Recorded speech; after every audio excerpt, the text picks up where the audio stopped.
Et bonsoir, bonsoir et bienvenue dans ce nouveau live de Planétéo. Je suis Théo, je vous accueille ce soir sur ma planète pour un nouveau live de lecture. Et oui, ce soir, et si on lisait Le fantôme de l'opéra, écrit par Gaston Leroux.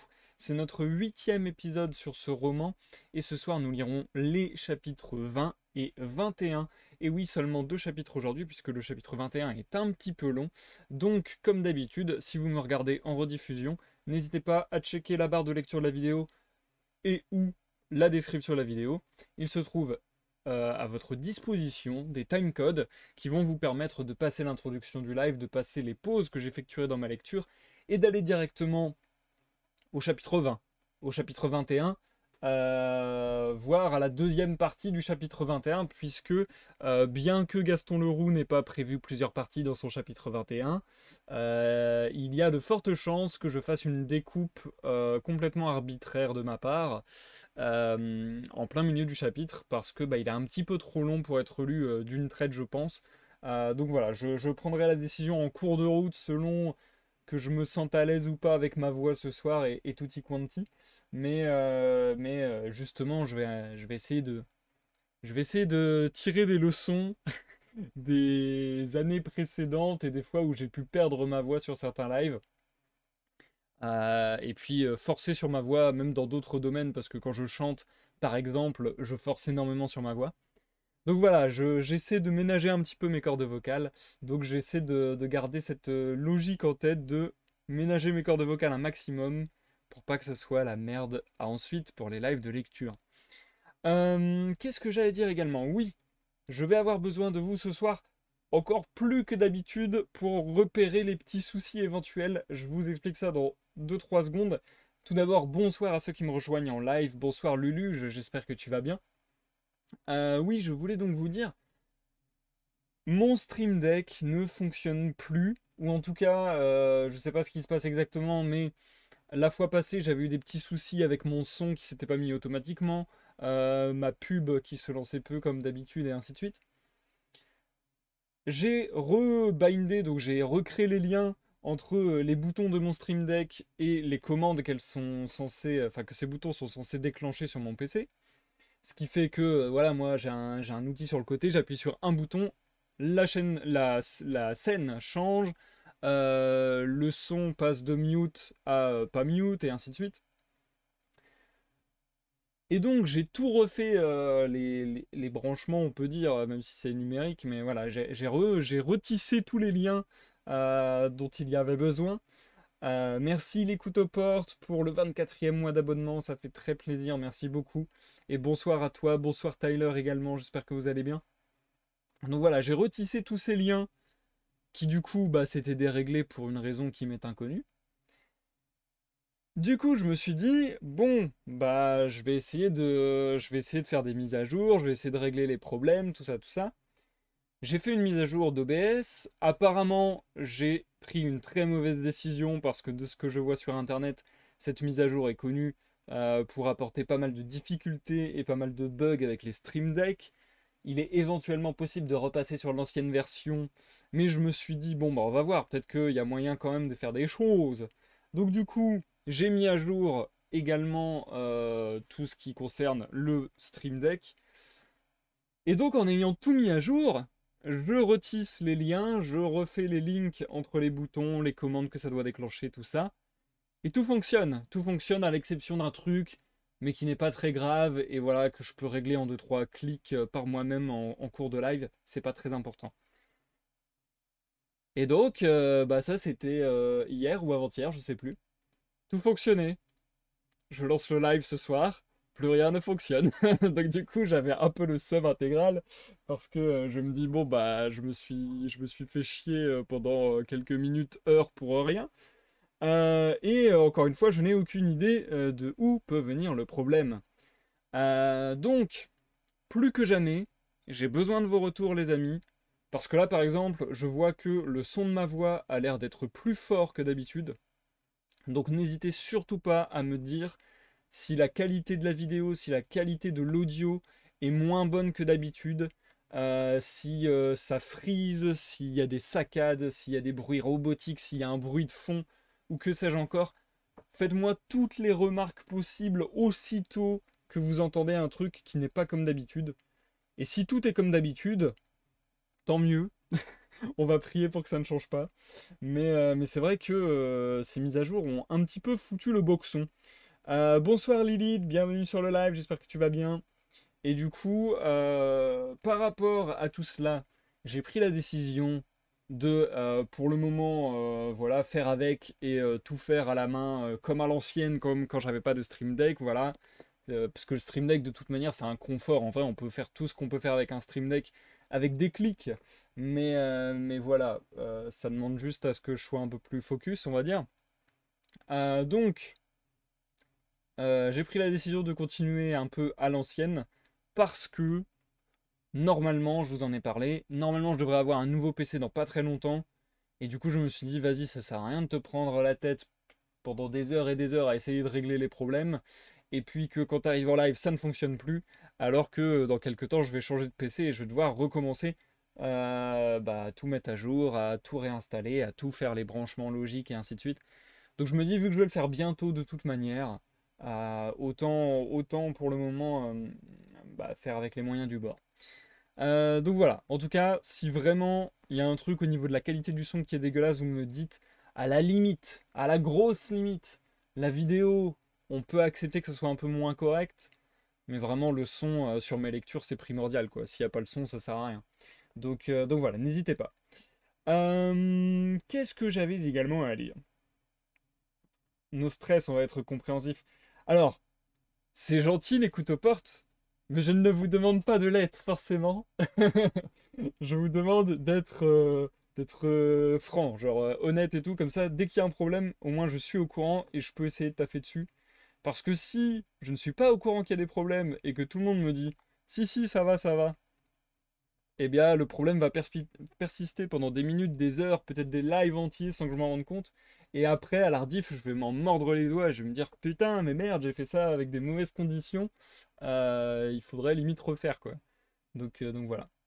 Le son pour moi c'est comme d'hab. Ok, bon bah ça me rassure un peu. Merci l'écoute aux portes.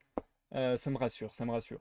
Bien, après ce petit préambule technique, je peux vous dire d'ailleurs que l'avancée du PC, j'ai envie de taper des trucs, enfin bon, bref, puisque déjà ça m'a mis en retard le fait qu'on m'ait livré une mauvaise pièce forcément. J'ai été entré en communication avec les vendeurs pour leur dire oui, vous m'avez amené la mauvaise pièce. Ils m'ont dit ok, bah renvoyez-la et puis une fois qu'on l'aura reçue, on verra si on vous la rembourse ou si on vous la remplace. Donc du coup, je renvoie. Et en fait, à un moment, je vois vous allez être remboursé. Et j'étais en mode ah, c'était pas ce qui était convenu. Et donc du coup, je cherche la conversation que j'ai eue avec les vendeurs. Je ne peux plus y accéder. Et j'étais en mode ah, les connards. Enfin là, ça a commencé à me saouler. J'étais en mode ah, les connards, ils vont juste rembourser instant. Donc du coup, je ne vais pas me faire remplacer la pièce. Donc du coup, je me suis fait rembourser aujourd'hui. C'est déjà ça. Mais ça me fout dans la merde parce que j'ai pris du retard entre guillemets par rapport à ce que j'avais prévu et que ces pièces que j'avais mis des semaines à observer, je vais essayer d'être zen. Ces pièces dont j'avais observé le prix évoluer pendant des semaines pour le prendre au meilleur prix, eh ben ces pièces ont pris 20 euros, 30 euros, 50 euros selon les sites. Donc, comment vous dire que j'ai envie de tout casser. Et du coup, en plus du plus, j'atteins les plafonds de ma carte bancaire parce que bah voilà, c'est pas des pièces qui coûtent pas peu cher, on va dire. Enfin, peu cher plutôt. Donc du coup, à l'heure actuelle, je peux pas tellement me racheter une carte graphique puisque bah, je suis à mon plafond. Ouh. Zen. C'est très très dur de rester zen parce que juste en m'ayant envoyé un mauvais produit, ce que je peux comprendre, ce que je peux accepter, ils m'ont mis dans la merde de fou parce que du coup, au final, j'ai perdu plus que qu'autre chose parce que c'était le colis que j'ai reçu qui était le moins bien emballé. Je leur ai envoyé mieux emballé que ce qu'ils m'ont envoyé à la base. Donc vraiment, j'avais envie de tout casser, j'ai envie de tout éclater, je suis en mode foutage de gueule absolu. Donc ça m'a, voilà, ça m'a trigger de l'apocalypse. Mais bref, c'est comme ça, c'est comme ça. Je vais me remettre en quête d'une carte. J'ai dit une carte mère depuis tout à l'heure, c'est pas une carte mère, c'est une carte graphique. Donc je vais me remettre en quête d'une carte graphique pour pas trop cher.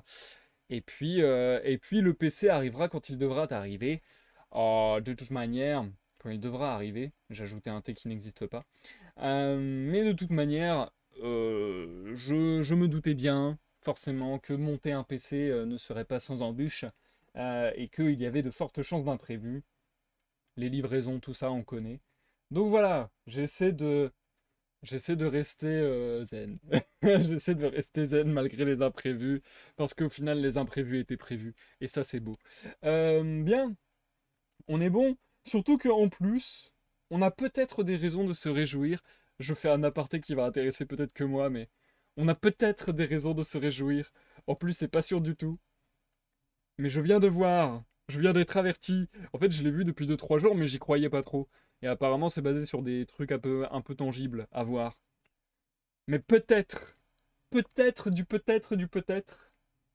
que Tom DeLonge, le chanteur, guitariste d'Angel Airwaves et anciennement Blink-182, va revenir à Blink-182 et que peut-être le groupe va se reformer comme à l'origine presque, entre guillemets, en tout cas comme à la grande époque, et que peut-être il y aurait une annonce bientôt comme quoi Blink revient avec Tom DeLonge. Ça parle peut-être à personne, mais Blink, c'est l'un de mes groupes, si ce n'est mon groupe favori de toute ma life. Donc, je suis complètement excited. J'essaie de ne pas y croire parce que des rumeurs de ce style, il y en a une qui tombe toutes les 3 semaines. Mais, je défaille de joie si ça arrive vraiment. Bref, un groupe de vieux. Alors, je t'en flûte, hein, puisque ce n'est pas un groupe de vieux, c'est un groupe de jeunes. Bon, oui, ils commencent à avoir 40 piges et tout, mais justement, Blink, en plus, c'est la jeunesse, c'est la quintessence de la jeunesse, Blink. Enfin, bon, bref. Un pataquès, exactement, exactement. Un pataquès. Bah, après, au final, c'est une transformation de mots, parce qu'un pataquès, c'est juste. Faire un pataquès, c'est faire un tatafoin, c'est genre un tintamarre, c'est faire du bruit, quoi, c'est faire du boxon sonore. Mais oui, par contamination, le sens du mot, si je dis pas de bêtises, peut avoir aussi le sens de ajouter des liaisons qui n'existent pas, comme je l'ai dit tout à l'heure en disant devra t'attendre, alors qu'à la fin de devra, il n'y a pas de T, au début d'attendre, il n'y a pas de T, donc ça serait juste devra attendre et pas devra t'attendre. Bref, voili voilou. Sur ce, on arrive sur une introduction quand même, somme toute, assez raisonnable. Donc, je pense qu'on va se lancer. Je vous invite à vous installer, à prendre à boire, à manger, à vaquer à vos occupations en toute quiétude, tandis que vous passez un agréable moment en ma compagnie, je l'espère. Santé à tous. On va pouvoir se lancer. Le premier chapitre du soir est dans un format complètement classico-classique, donc ça va être facile pour moi. Et puis après, je ferai une pause et le chapitre 21, on verra si je le fais en 2 fois. Mais il y a de grandes chances. Du coup, je vous rappelle que on enchaîne avec une suite directe puisque le chapitre 19 avait pour titre le commissaire de police, le vicomte et le persan. Et le chapitre 20 que je m'apprête à vous lire a pour titre le vicomte et le persan. Donc, vous comprenez bien qu'on est sur une suite des plus directes qui va se voir présenter les mêmes personnages et puis tout ça, tout ça. Je rappelle pas les épisodes des fois précédentes. Voilà, on arrive au chapitre, on arrive au 8e live sur cette œuvre. Maintenant, je considère que si vous êtes arrivé là, c'est soit que vous vous en foutez de prendre en cours de route, soit que vous êtes au courant de ce qui se passe avant, quoi. Bref, on est y part parce que les conversations de la dernière fois étaient fort intéressantes, mais il nous reste encore plein de choses à découvrir et je suis très impatient. J'allais appuyer sur le Stream Deck, mais du coup, je n'en ai pas la possibilité. Hop, donc on va faire comme ça. Normalement, tout est bon. Et je vous souhaite à tous et à toutes une excellente écoute, que vous me regardiez sur Twitch ou en rediffusion sur YouTube. A tout à l'heure. Allez, on va dire une grosse vingtaine de minutes, je pense, pour la pause. Chapitre 20. Le vicomte et le persan. Raoul se rappela alors que son frère, un soir de spectacle, lui avait montré ce vague personnage dont on ignorait tout, une fois qu'on avait dit de lui qu'il était un persan, et qu'il habitait un vieux petit appartement dans la rue de Rivoli. L'homme au teint d'ébène, aux yeux de jade, au bonnet d'astrakhan, se pencha sur Raoul. J'espère, monsieur de Chagny, que vous n'avez point trahi le secret d'Éric. Et pourquoi donc aurais-je hésité à trahir ce monstre, monsieur répartit Raoul avec hauteur, en essayant de se délivrer de l'importun. Est-il donc votre ami? J'espère que vous n'avez rien dit d'Éric, monsieur, parce que le secret d'Éric est celui de Christine Daae, et que parler de l'un, c'est parler de l'autre. Oh, monsieur, fit Raoul de plus en plus impatient, vous paraissez au courant de bien des choses qui m'intéressent, et cependant je n'ai pas le temps de vous entendre. Encore une fois, monsieur de Chagny, où allez-vous si vite? Ne le devinez-vous pas? Au secours de Christine Daae. Alors, monsieur, restez ici, car Christine Daae est ici. Avec Éric? Avec Éric. Comment le savez-vous? J'étais à la représentation, et il n'y a qu'un Éric au monde pour machiner un pareil enlèvement. Oh, fit-il avec un profond soupir, j'ai reconnu la main du monstre. Vous le connaissez donc? Le persan ne répondit pas, mais Raoul entendit un nouveau soupir. Monsieur, dit Raoul, j'ignore quelles sont vos intentions, mais pouvez-vous quelque chose pour moi?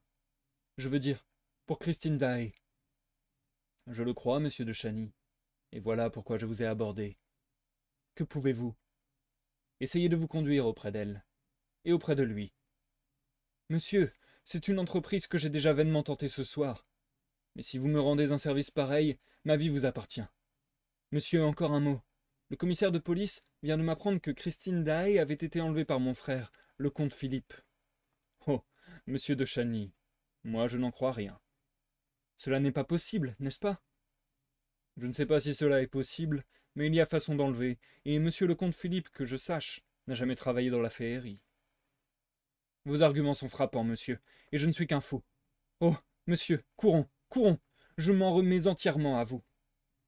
Comment ne vous croirais-je pas quand nul autre que vous ne me croit, quand vous êtes le seul à ne pas sourire quand on prononce le nom d'Éric? Disant cela, le jeune homme, dont les mains brûlaient de fièvre, avait, dans un geste spontané, pris les mains du persan. Elles étaient glacées. Silence, fit le persan, en s'arrêtant et en écoutant les bruits lointains du théâtre et les moindres craquements qui se produisaient dans les murs et dans les couloirs voisins. Ne prononçons plus ce mot-là ici. Disons « il ». Nous aurons moins de chances d'attirer son attention. Vous le croyez donc bien près de nous?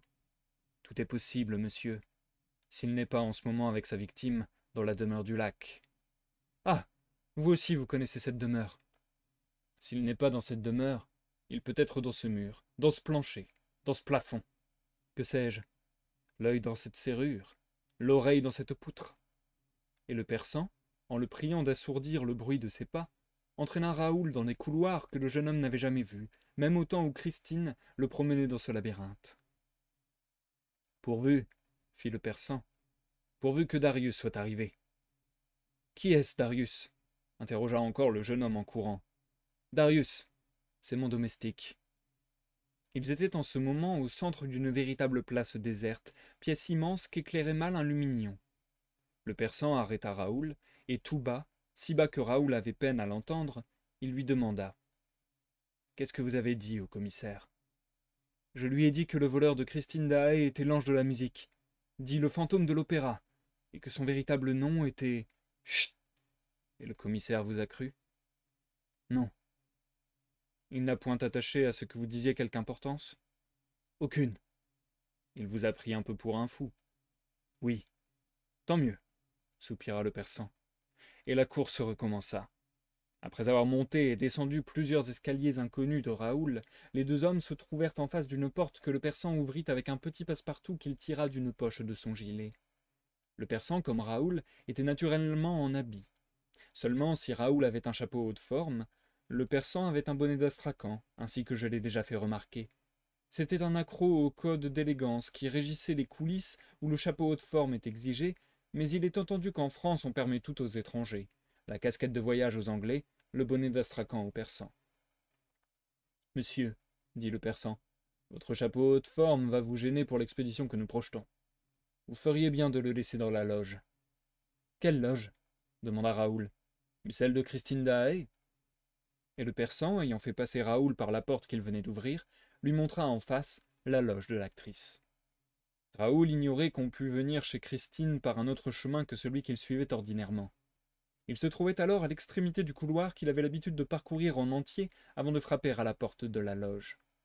« Oh, monsieur, vous connaissez bien l'opéra ?»« Moins bien que lui, » fit modestement le persan, et il poussa le jeune homme dans la loge de Christine. Elle était telle que Raoul l'avait laissée quelques instants auparavant. Le persan, après avoir refermé la porte, se dirigea vers le panneau très mince qui séparait la loge d'un vaste cabinet de débarras qui y faisait suite. Il écouta, puis, fortement, toussa. Aussitôt on entendit remuer dans le cabinet de débarras, et quelques secondes plus tard, on frappait à la porte de la loge. « Entre !» dit le persan. Un homme entra, coiffé lui aussi d'un bonnet d'Astrakhan, et vêtu d'une longue houppelande. Il salua et tira de sous son manteau une boîte richement ciselée. Il la déposa sur la table de toilette, resalua et se dirigea vers la porte. « Personne ne t'a vu entrer, Darius ?»« Non, maître. »« Que personne ne te voit sortir. » Le domestique risqua un coup d'œil dans le corridor et prestement disparut. « Monsieur, » fit Raoul, « je pense à une chose. C'est qu'on peut très bien nous surprendre ici, et cela évidemment nous gênerait. Le commissaire ne saurait tarder à venir perquisitionner dans cette loge. »« Bah, ce n'est pas le commissaire qu'il faut craindre. » Le persan avait ouvert la boîte. Il s'y trouvait une paire de longs pistolets, d'un dessin et d'un ornement magnifiques. Aussitôt après l'enlèvement de Christine Daae, j'ai fait prévenir mon domestique d'avoir à m'apporter ses armes, monsieur. Je les connais depuis longtemps, il n'en est point de plus sûr. « Vous voulez vous battre en duel ?» interrogea le jeune homme, surpris de l'arrivée de cet arsenal. « C'est bien, en effet, un duel que nous allons, monsieur, » répondit l'autre en examinant l'amorce de ses pistolets. « Et quel duel ?» Sur quoi il tendit un pistolet à Raoul et lui dit encore « Dans ce duel, nous serons 2 contre 1. Mais soyez prêt à tout, monsieur, car je ne vous cache pas que nous allons avoir affaire au plus terrible adversaire qu'il soit possible d'imaginer. Mais vous aimez Christine Daae, n'est-ce pas ?»« Si je l'aime, monsieur. Mais vous qui ne l'aimez pas, expliquerez-vous pourquoi je vous trouve prêt à risquer votre vie pour elle? Vous haïssez certainement Éric ?»« Non, monsieur, » dit tristement le persan. « Je ne le hais pas. Si je le haïssais, il y a longtemps qu'il ne ferait plus de mal. » « Il vous a fait du mal, à vous ?»« Le mal qu'il m'a fait à moi, je le lui ai pardonné. »« C'est tout à fait extraordinaire, » reprit le jeune homme, « de vous entendre parler de cet homme. Vous le traitez de monstre, vous parlez de ses crimes, il vous a fait du mal, et je retrouve chez vous cette pitié inouïe qui me désespérait chez Christine elle-même. » Le persan ne répondit pas. Il était allé prendre un tabouret et l'avait apporté contre le mur opposé à la grande glace qui tenait tout le pan d'en face. Puis il était monté sur le tabouret, et, le nez sur le papier dont le mur était tapissé, il semblait chercher quelque chose. « Eh bien, monsieur, » fit Raoul qui bouillait d'impatience, « je vous attends. Allons !»« Allons où ?» demanda l'autre sans détourner la tête. « Mais au-devant du monstre. Descendons. Ne m'avez-vous point dit que vous en aviez les moyens ?»« Je le cherche. » Et le nez du persan se promena encore tout le long de la muraille. « Ah !» fit tout à coup l'homme au bonnet, « c'est là. » Et son doigt, au-dessus de sa tête, appuya sur un coin du dessin du papier. Puis il se retourna et se jeta à bas du tabouret. « Dans une demi-minute, dit-il, nous serons sur son chemin. » Et traversant toute la loge, il alla tâter la grande glace. « Non, elle ne cède pas encore, » murmura-t-il. « Oh, nous allons sortir par la glace, » fit Raoul, « comme Christine. » Vous saviez donc que Christine Daae était sortie par cette glace? Devant moi, monsieur. J'étais caché là, sous le rideau du cabinet de toilette, et je l'ai vue disparaître, non point par la glace, mais dans la glace. Et qu'est-ce que vous avez fait? J'ai cru, monsieur, à une aberration de mes sens, à la folie, à un rêve. À quelque nouvelle fantaisie du fantôme, ricana le persan. Ah, monsieur de Chagny, continua-t-il en tenant toujours sa main sur la glace, plutôt ciel que nous eussions affaire à un fantôme. Nous pourrions laisser dans leur boîte notre paire de pistolets. Déposez votre chapeau, je vous prie. Là. Et maintenant refermez votre habit le plus que vous pourrez sur votre plastron. Comme moi. Rabaissez les revers, relevez le col. Nous devons nous faire aussi invisibles que possible. Il ajouta encore, après un court silence, et en pesant sur la glace, le déclenchement du contrepoids, quand on agit sur le ressort à l'intérieur de la loge, est un peu lent à produire son effet. Il n'en est point de même quand on est derrière le mur et qu'on peut agir directement sur le contrepoids. Alors la glace tourne, instantanément, et est emportée avec une rapidité folle. Quel contrepoids demanda Raoul. Eh bien, mais, celui qui fait se soulever tout ce pan de mur sur son pivot. Vous pensez bien qu'il ne se déplace pas tout seul, par enchantement. Et le persan, attirant d'une main Raoul tout contre lui, appuyait toujours de l'autre, de celle qui tenait le pistolet, contre la glace. Vous allez voir, tout à l'heure, si vous y faites bien attention. La glace se soulevait de quelques millimètres, et puis se déplaçait de quelques autres millimètres de gauche à droite. Elle sera alors sur un pivot, et elle tournera. On ne saura jamais ce qu'on peut faire avec un contrepoids. Un enfant peut de son petit doigt faire tourner une maison. Quand un pan de mur, si lourd soit-il, est amené par le contrepoids sur son pivot, bien en équilibre, il ne pèse pas plus qu'une toupie sur sa pointe. Ça ne tourne pas, fit Raoul impatient. Eh, attendez donc. Vous avez le temps de vous impatienter, monsieur. La mécanique évidemment est rouillée, ou le ressort ne marche plus. Le front du persan devint soucieux. Et puis, dit-il, il peut y avoir autre chose. Quoi donc, monsieur? Il a peut-être tout simplement coupé la corde du contrepoids et immobilisé tout le système. Pourquoi? Il ignore que nous allons descendre par là. Il s'en doute peut-être, car il n'ignore pas que je connais le système. C'est lui qui vous l'a montré? Non. J'ai cherché derrière lui, et derrière ces disparitions mystérieuses, et j'ai trouvé. Oh, c'est le système le plus simple des portes secrètes. C'est une mécanique vieille comme les palais sacrés de Thèbes ou sans porte, comme la salle du trône d'Ecbatane, comme la salle du trépied à Delphes. Ça ne tourne pas. Et Christine, monsieur. Christine. Le persan dit froidement. Nous ferons tout ce qu'il est humainement possible de faire. Mais il peut, lui, nous arrêter dès le premier pas. Mais il peut, lui, nous arrêter dès les premiers pas. Il est donc le maître de ces murs? Il commande aux murs, aux portes, aux trappes. Chez nous, on l'appelait d'un nom qui signifie l'amateur de trappes. C'est bien ainsi que Christine m'en avait parlé, avec le même mystère, et en lui accordant la même redoutable puissance. Mais tout ceci me paraît bien extraordinaire. Pourquoi ces murs lui obéissent-ils, à lui seul? Il ne les a pas construits. Si, monsieur. Et comme Raoul le regardait, interloqué, le persan lui fit signe de se taire, puis son geste lui montra la glace. Ce fut comme un tremblant reflet. Leur double image se troubla comme dans une onde frissonnante, et puis tout redevint immobile. Vous voyez bien, monsieur, que ça ne tourne pas. Prenons un autre chemin. Pardon. Vous voyez bien, monsieur, que ça ne tourne pas. Prenons un autre chemin. Ce soir, il n'y en a pas d'autre, déclara le persan, d'une voix singulièrement lugubre. Et maintenant, attention, et tenez-vous prêt à tirer. Il dressa lui-même son pistolet en face de la glace. Raoul imita son geste. Le persan attira de son bras resté libre le jeune homme jusque sur sa poitrine, et soudain la glace tourna dans un éblouissement, un croisement de feux aveuglants. Elle tourna, telle l'une de ces portes roulantes à compartiments qui s'ouvrent maintenant sur les salles publiques. Elle tourna, emportant Raoul et le persan dans ce mouvement irrésistible, et les jetant brusquement de la pleine lumière à la plus profonde obscurité.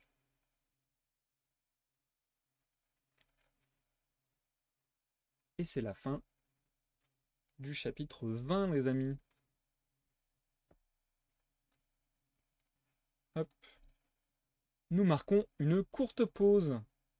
Bah dis donc, j'ai été super vite, j'ai l'impression. J'ai l'impression que j'ai été super vite à lire ce chapitre.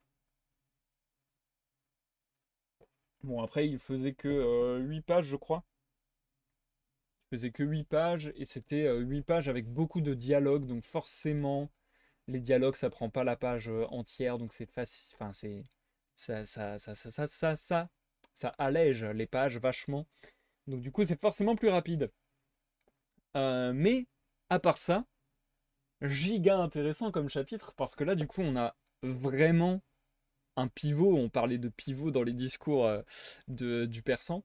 On a vraiment un pivot scénaristique cette fois-ci. On a vraiment un truc qui change du tout au tout, parce que le fait que le persan se munisse de pistolets pour aller à un duel contre Eric, qu'il connaisse Eric, qu'il sache tout ce qu'il a fait, enfin ouais, a priori, qu'il l'ait suivi, qu'il l'ait traqué, tout ça, qu'il connaisse les fonctionnements, qu'il connaisse un peu l'envers du décor, et du coup qu'il ait ses guns et qu'il dise lui-même, vous imaginez bien que si j'ai des pistolets, c'est parce que malheureusement on n'a pas affaire à un fantôme, et qu'il emploie lui-même à de nombreuses reprises les termes de féerie, de fantaisie et ainsi de suite. Ça y est, on a un peu la réponse, a priori, à une question que je me posais depuis le début du bouquin. Et a priori, on n'est pas du tout sur du fantastique. On n'est pas du tout sur un genre fantastique, on est sur un genre policier. En fait, c'est une enquête policière, quoi. C'est un peu ça. Euh, avec des faux semblants de fantastique, où a priori le fantôme de l'opéra est tellement ingénieux, tellement doué, qu'il a réussi à faire croire à tout le monde que qu'il employait ouais, de la magie, hein, grosso modo. Et ça c'est vraiment un pivot dans l'histoire. Scénaristiquement, c'est hyper important. Surtout qu'on est encore à, je dirais, ouais, on est à quasi 100 pages de la fin encore. Donc il y a encore pas mal à découvrir. Donc je trouve ça vachement intéressant que ça arrive maintenant. Et en même temps perturbant parce que je vois pas du coup ce qu'il va y avoir par la suite. Mais je suis vraiment ouais, ça m'a hypé en fait. Encore une fois, ça m'a réhypé. Gaston Leroux est très doué parce que, encore une fois, je me répète, mais il n'y a pas une seule fois tout au long de ces lectures où j'ai pas eu envie de savoir la suite. Et là, ce mystérieux personnage du persan qui nous dévoile tout ça, ça déclenche encore un autre faisceau de questions auxquelles il me tarde qu'on ait les réponses. Donc c'est trop bien, c'est trop bien, c'est trop bien. Euh, En plus, il y a toujours ce truc-là, Raoul l'a fait remarquer, il y a toujours ce caractère très étrange que partagent le persan et Christine Daae, d'avoir l'apparence de haïr le fantôme de l'opéra, et en fait, quand on leur demande, ils sont en mode non, non, si seulement je le haïssais, ça serait plus facile presque. Donc, c'est vachement intéressant. Vachement intéressant, je me demande vraiment quelle peut être la teneur de leur relation et qu'est-ce qui peut faire dans leur relation que Christine Daae et le persan soient toujours, entre guillemets, presque sous le charme du fantôme de l'opéra, ou qu'ils aient pitié de lui, je sais pas trop, je sais pas exactement c'est quoi justement le sentiment qui les meut, mais ouais, j'ai vraiment hâte de savoir. J'ai vraiment hâte de comprendre tout ça. Je trouve ça trop cool. Et du coup, c'est vrai que ça n'a pas été si long. Ça n'a pas été si long. Je me tâte presque à faire le chapitre 21 d'une traite. Parce que potentiellement, je m'en sens capable. Euh, Ce qu'on va faire, c'est que je vais repérer la page à laquelle je devrais normalement m'arrêter si je faisais une pause. Je l'avais déjà fait plus tôt dans la journée, donc ça va pas être très long. Ouais, voilà, c'était à peu près là. Ok. Sachant d'ailleurs, je vous préviens, voilà, je vous préviens en amont, parce que c'était arrivé lors de l'avant-propos, et peut-être aussi du chapitre 1, je ne me rappelle plus, qu'il y ait des notes de bas de page directement écrites par l'auteur. À l'époque, je ne vous les avais pas lues, parce que je ne savais pas si c'était des notes de l'auteur ou des notes de l'édition. Vu que c'est des notes de l'auteur, je vous les ai quand même lues, mais du coup pendant les pauses. Donc voilà, si vous passez les pauses, vous avez peut-être loupé 2-3 notes de l'auteur au début du bouquin. En tout cas, pendant tout le bouquin, pendant tout le reste du bouquin jusqu'à maintenant, il n'y a pas eu de notes de l'auteur. Et là, il va y en avoir plein. Enfin, de ce que j'avais vite fait regarder. Bon, ok, plein, j'exagère peut-être. Il va y en avoir quelques-unes, mais des assez longues. Donc voilà. Ne soyez pas étonnés si d'un seul coup je m'arrête dans le récit pour vous lire des notes de bas de page. C'est des notes de l'auteur, du coup, je les inclus dans la lecture. Bien, on va pouvoir se lancer, on va pouvoir découvrir la suite. J'espère que le son ça a été du coup. A priori, pas de réaction négative de votre part, donc j'imagine que ça fonctionne bien. Et puis, on va pouvoir y aller. Hop, je change de setup. Et du coup, je sais pas si je refais une pause ou si je vais jusqu'au bout. Sachant que bah, si je vais jusqu'au bout, ça sera la fin du live. Ensuite. Merci les Coutopers pour le retour. Encore une fois, j'ai besoin d'être rassuré. C'est surtout que je peux pas moi-même me rendre compte en direct de ce qui se passe, quoi. Pas, pas dans l'ensemble, surtout pour le son, quoi, c'est compliqué.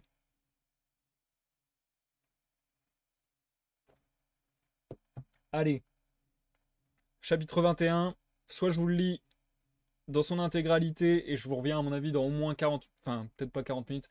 Ouais, mais en fait c'est ça, si je fais dans son intégralité 40 minutes de lecture, c'est chaud. Soit je le lis dans son intégralité et je vous reviens dans un gros 30 minutes, voilà. Soit en cours de route, je serai en mode ok, je suis en train de me niquer les cordes vocales, je vais faire une petite pause. Et dans ce cas, on se retrouve d'ici 20 minutes. Dans tous les cas, bonne écoute que vous me regardez sur Twitch ou YouTube. Et je vous dis encore une fois à tout à l'heure. On est parti. Chapitre 21. Dans les dessous de l'opéra. La main haute, prête à tirer, répéta hâtivement le compagnon de Raoul. Derrière eux, le mur, continuant à faire un tour complet sur lui-même, s'était refermé. Les deux hommes restèrent quelques instants immobiles, retenant leur respiration. Dans ces ténèbres régnait un silence que rien ne venait troubler. Enfin, le persan se décida à faire un mouvement, et Raoul l'entendit qui glissait à genoux, cherchant quelque chose dans la nuit, de ses mains tâtonnantes.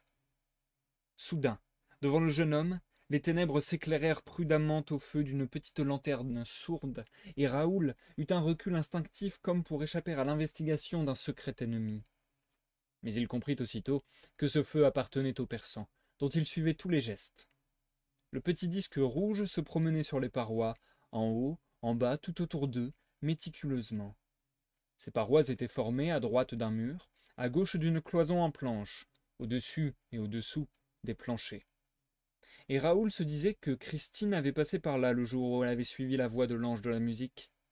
Ce devait être là le chemin accoutumé d'Éric, quand il venait à travers les murs surprendre la bonne foi et intriguer l'innocence de Christine. Et Raoul, qui se rappelait les propos du persan, pensa que ce chemin avait été mystérieusement établi par les soins du fantôme lui-même. Or, il devait apprendre plus tard qu'Éric avait trouvé là, tout préparé pour lui, un corridor secret dont longtemps il était resté le seul à connaître l'existence.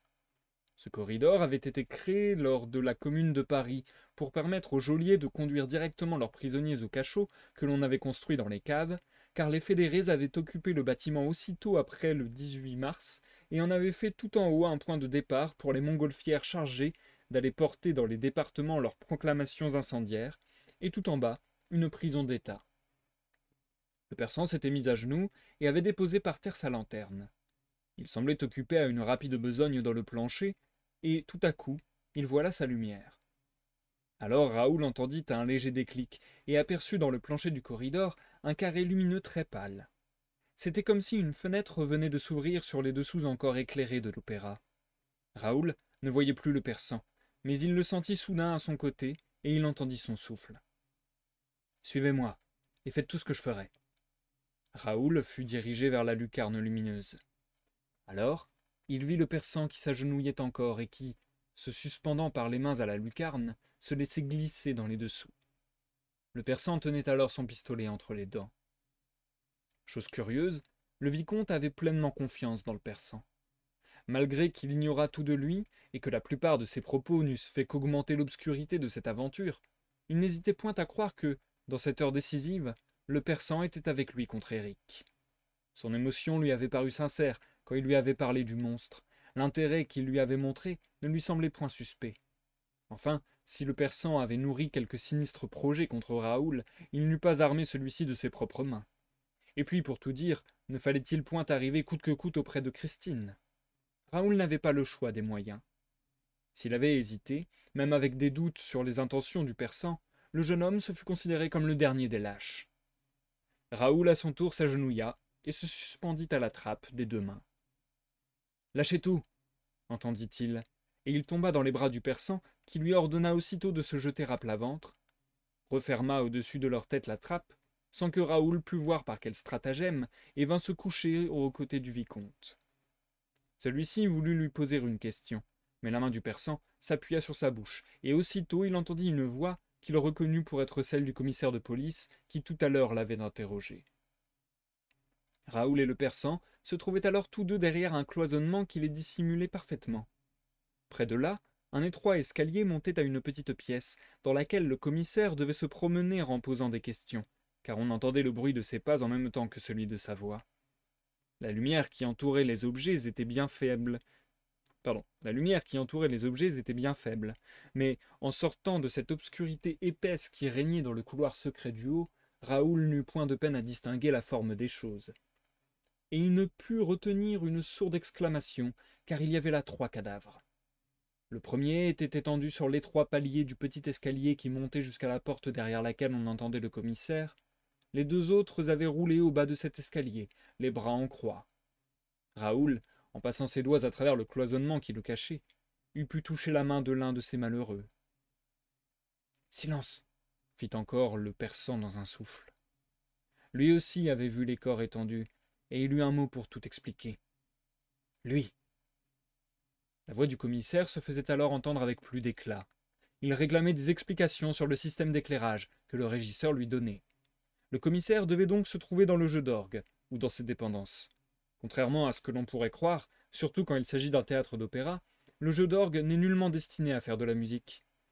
À cette époque, l'électricité n'était employée que pour certains effets scéniques très restreints et pour les sonneries. L'immense bâtiment et la scène elle-même étaient encore éclairés au gaz, et c'était toujours avec le gaz hydrogène qu'on réglait et modifiait l'éclairage d'un décor, et cela au moyen d'un appareil spécial auquel la multiplicité de ces tuyaux a fait donner le nom de jeu d'orgue. Une niche était réservée à côté du trou du souffleur au chef d'éclairage, qui de là donnait ses ordres à ses employés et en surveillait l'exécution. C'est dans cette niche que, à toutes les représentations, se tenait Mauclair. Or, Mauclair n'était point dans sa niche, et ses employés n'étaient point à leur place. « Mauclair ! Mauclair !» La voix du régisseur résonnait maintenant dans les dessous comme dans un tambour, mais Mauclair ne répondait pas. Nous avons dit qu'une porte ouvrait sur un petit escalier qui montait du 2e dessous. Le commissaire la poussa, mais elle résista. « Tiens, fit-il. Voyez donc, monsieur le régisseur, je ne peux pas ouvrir cette porte. Est-elle toujours aussi difficile ?» Le régisseur, d'un vigoureux coup d'épaule, poussa la porte. Il s'aperçut qu'il poussait en même temps un corps humain et ne put retenir une exclamation. Ce corps, il le reconnut tout de suite. « Mauclair !» Tous les personnages qui avaient suivi le commissaire dans cette visite au jeu d'orgue s'avancèrent, inquiets. « Le malheureux, il est mort !» gémit le régisseur. Mais monsieur le commissaire Mifroi, que rien ne surprend, était déjà penché sur ce grand corps. « Non, fit-il, il est ivre mort. Ça n'est pas la même chose. »« Ce serait la première fois, déclara le régisseur. Alors on lui a fait prendre un narcotique. C'est bien possible. » Mifroi se releva, descendit encore quelques marches et s'écria « Regardez !» À la lueur d'un petit fanal rouge, au bas de l'escalier, 2 autres corps étaient étendus. Le régisseur reconnut les aides de Mauclair. Mifroi descendit, les ausculta. « Ils dorment profondément, dit-il. Très curieuse affaire. Nous ne pouvons plus douter de l'intervention d'un inconnu dans le service de l'éclairage. Et cet inconnu travaillait évidemment pour le ravisseur. Mais quelle drôle d'idée de ravir une artiste en scène. C'est jouer la difficulté, et cela où je ne m'y connais pas. Qu'on aille me chercher le médecin du théâtre. » Et M. Mifroi répéta « Curieuse, très curieuse affaire. » Puis il se tourna vers l'intérieur de la petite pièce, s'adressant à des personnes que, de l'endroit où il se trouvait, ni Raoul ni le persan ne pouvaient apercevoir. « Que dites-vous de tout ceci, messieurs » demanda-t-il. « Il n'y a que vous qui ne donnez point votre avis. Vous devez bien avoir cependant une petite opinion. » Alors, au-dessus du palier, Raoul et le persan virent s'avancer les 2 figures effarées de messieurs les directeurs. On ne voyait que leurs figures au-dessus du palier, et ils entendirent la voix émue de Moncharmin. « Il se passe ici, monsieur le commissaire, des choses que nous ne pouvons nous expliquer. » Et les 2 figures disparurent. « Merci du renseignement, messieurs, » fit Mifroi Guguenard. mais le régisseur, dont le menton reposait alors dans le creux de la main droite, ce qui est le geste de la réflexion profonde, dit « Ce n'est point la première fois que Mauclair s'endort au théâtre. Je me rappelle l'avoir trouvé un soir, ronflant dans sa petite niche, à côté de sa tabatière. » « Il y a longtemps de cela ?» demanda M. Mifroid, en essuyant avec un soin méticuleux les verres de son lorgnon, car M. le commissaire était myope, ainsi qu'il arrive aux plus beaux yeux du monde. « Mon Dieu, fit le régisseur. Non, il n'y a pas bien longtemps. Tenez, c'était le soir. Ma foi, oui, c'était le soir où la Carlotta, vous savez bien, monsieur le commissaire, a lancé son fameux couac. Vraiment, le soir où la Carlotta a lancé son fameux couac. Et M. Mifroid, ayant remis sur son nez le binocle aux glaces transparentes, fixa attentivement le régisseur comme s'il voulait pénétrer sa pensée. Mauclair prise donc demanda-t-il d'un ton négligent. Mais oui, monsieur le commissaire. Tenez, voici justement sur cette planchette sa tabatière. Oh, c'est un grand priseur. Et moi aussi, fit M. Mifroid, et il mit la tabatière dans sa poche. Raoul et le persan assistèrent, sans que nul soupçonnât leur présence, au transport des 3 corps que des machinistes vinrent enlever. Le commissaire les suivit, et tout le monde derrière lui remonta. On entendit quelques instants encore leurs pas qui résonnaient sur le plateau. Quand ils furent seuls, le persan fit signe à Raoul de se soulever. Celui-ci obéit, mais comme en même temps il n'avait point replacé la main haute devant les yeux, prêt à tirer, ainsi que le persan ne manquait pas de le faire, celui-ci lui recommanda de prendre à nouveau cette position et de ne point s'en départir, quoi qu'il arrivât. « Mais cela fatigue la main inutilement, » murmura Raoul, « et si je tire, je ne serai plus sûr de moi. »« Changez votre arme de main, alors, » concéda le persan. « Je ne sais pas tirer de la main gauche. » À quoi le persan répondit par cette déclaration bizarre, qui n'était point faite évidemment pour éclaircir la situation dans le cerveau bouleversé du jeune homme. « Il ne s'agit point de tirer de la main gauche ou de la main droite. Il s'agit d'avoir l'une de vos mains placée comme si elle allait faire jouer la gâchette d'un pistolet, le bras étant à demi replié. Quant au pistolet en lui-même, après tout, vous pouvez le mettre dans votre poche. » Et il ajouta « Que ceci soit entendu, ou je ne réponds plus de rien. C'est une question de vie ou de mort. Maintenant silence, et suivez-moi. » Il se trouvait alors dans le 2e dessous.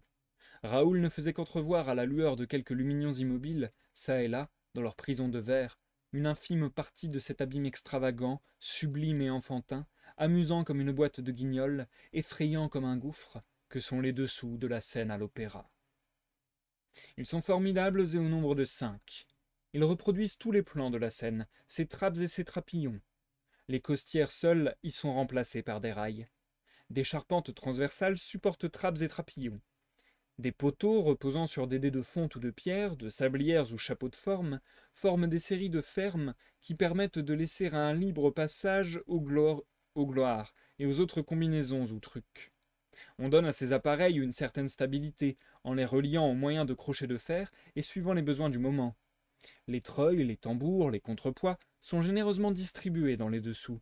Ils servent à manœuvrer les grands décors, à opérer les changements à vue, à provoquer la disparition subite des personnages de féerie. C'est des dessous, ont dit messieurs XYZ, qui ont consacré à l'œuvre de Garnier une étude si intéressante. C'est des dessous qu'on transforme les cacochymes en beaux cavaliers, les sorcières hideuses en fées radieuses de jeunesse. Satan vient des dessous, de même qu'il s'y enfonce. Les lumières de l'enfer s'en échappent, les cœurs des démons y prennent place, et les fantômes s'y promènent comme chez eux. Raoul suivait le persan, obéissant à la lettre à ses recommandations, n'essayant point de comprendre les gestes qu'il lui a ordonnés, se disant qu'il n'avait plus d'espoir qu'en lui. Qu'eût-il fait sans son compagnon dans cet effarant dédale? N'eût-il point été arrêté à chaque pas par l'entrecroisement prodigieux des poutres et des cordages? Ne se serait-il point pris à ne pouvoir s'en dépêtrer dans cette toile d'araignée gigantesque? Et s'il avait pu passer à travers ce réseau de fils et de contrepoids, sans cesse renaissant devant lui, ne courait-il point le risque de tomber dans l'un de ces trous qui s'ouvraient par instants sous ses pas, et dont l'œil n'apercevait point le fond de ténèbres? Il descendait. Il descendait encore. Maintenant ils étaient dans le 3e dessous, et leur marche était toujours éclairée par quelques lumignons lointains. Plus l'on descendait, et plus le persan semblait prendre de précautions. Il ne cessait de se retourner vers Raoul et de lui recommander de se tenir comme il le fallait, en lui montrant la façon dont il tenait lui-même son poing, maintenant désarmé, mais toujours prêt à tirer comme s'il avait eu un pistolet. Tout à coup, une voix retentissante les cloua sur place. Quelqu'un au-dessus d'eux hurlait. « Sur le plateau, tous les fermeurs de porte! Le commissaire de police les demande !» On entendit des pas, et des ombres glissèrent dans l'ombre. Le persan avait attiré Raoul derrière un portant. Ils virent passer près d'eux, au-dessus d'eux, des vieillards courbés par les ans et le fardeau ancien des décors d'opéra. Certains pouvaient à peine se traîner. D'autres, par habitude, l'échine basse et les mains en avant, cherchaient des portes à fermer. Car c'étaient les fermeurs de portes, les anciens machinistes épuisés et dont une charitable direction avait eu pitié. Elle les avait fait fermeurs de portes dans les dessous, dans les dessus. Ils allaient et venaient sans cesse du haut en bas de la Seine pour fermer les portes, et ils étaient aussi appelés en ce temps-là, car depuis je crois bien qu'ils sont tous morts, les chasseurs de courants d'air. Les courants d'air, d'où qu'ils viennent, sont très mauvais pour la voix. Monsieur Pedro Guelard m'a raconté lui-même qu'il avait encore créé des postes de fermeurs de portes pour de vieux machinistes qu'il ne voulait pas lui-même mettre à la porte. Le persan et Raoul se félicitèrent en aparté de cet incident qui les débarrassait de témoins gênants, car quelques-uns des fermeurs de porte, n'ayant plus rien à faire et n'ayant guère de domicile, restaient par paresse ou par besoin à l'opéra, où ils passaient la nuit. On pouvait se heurter à eux, les réveiller, s'attirer une demande d'explication. L'enquête de M. Mifroid gardait momentanément nos deux compagnons de ces mauvaises rencontres. Mais ils ne furent point longtemps à jouir de leur solitude. D'autres ombres, maintenant, descendaient le même chemin par où les fermeurs de porte avaient monté. Ces ombres avaient chacune devant elles une petite lanterne, qu'elles agitaient fort, la portant haut, en bas, examinant tout autour d'elles, et semblant, de toute évidence, chercher quelque chose ou quelqu'un. « Diable !» murmura le persan. « Je ne sais pas ce qu'il cherche, mais il pourrait bien nous trouver. Fuyons, vite. La main en garde, monsieur, toujours prête à tirer. Ployons le bras davantage, là, la main à hauteur de l'œil, comme si vous vous battiez en duel et que vous attendiez le commandement de feu. Laissez donc votre pistolet dans votre poche. Vite, descendons. » Il entraînait Raoul dans le 4e dessous. « À hauteur de l'œil, question de vie ou de mort. Là, par ici, cet escalier. » Ils arrivaient au 5e dessous. « Ah, quel duel, monsieur, quel duel !» Le persan, étant arrivé en bas du 5e dessous, souffla. Il paraissait jouir d'un peu plus de sécurité qu'il n'en avait montré tout à l'heure, quand tous deux s'étaient arrêtés au 3e. Mais cependant il ne se départait pas de l'attitude de la main.